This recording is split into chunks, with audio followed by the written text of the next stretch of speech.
Praise to God. మీ దేహము దేవుని వల్ల మీకు అనుగ్రహింపబడి మీలోనున్న పరిశుద్ధాత్మకు ఆలయమై ఉన్నదని మీరెరుగరా? కొరింథీయులకు రాసిన మొదటి పత్రిక 6వ అధ్యాయం 19వ వచనం. మీ దేహము దేవుని ఆలయమై ఉన్నది. మరలా చెప్తున్నాను, మీ దేహము దేవుని ఆలయమై ఉన్నది. గమనించగలరు, ఇక్కడ మీ దేహము ఇల్లుగా ఉన్నది అనట్లేదు, మీ దేహము ఆలయమై ఉన్నదని పౌలు గారు అంటున్నారు. ఏంటి తేడా?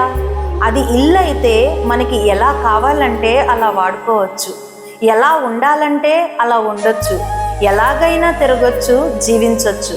కానీ అది ఆలయం అన్నాడు అంటే ఆలయంలో మన ప్రవర్తన ఎలా ఉంటుందో అలా ఎళ్ళవేళలా ఉండమని వాక్యం చెప్తోంది.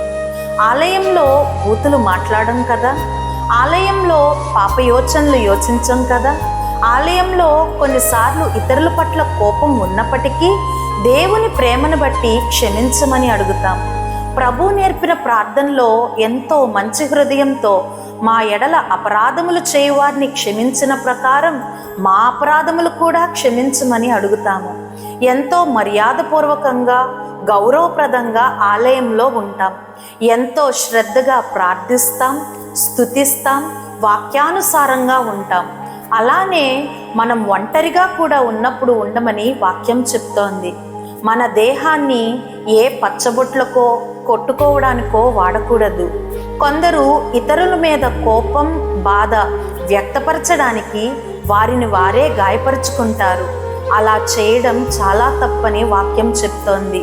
మీరు మీ సొత్తు కాదు, విలువ పెట్టి కొనబడిన వారు. ఆయన రక్తంతో మనకి విమోచన ఇచ్చాడు. ఆయన మనల్ని తన సొంతం చేసుకున్నాడు.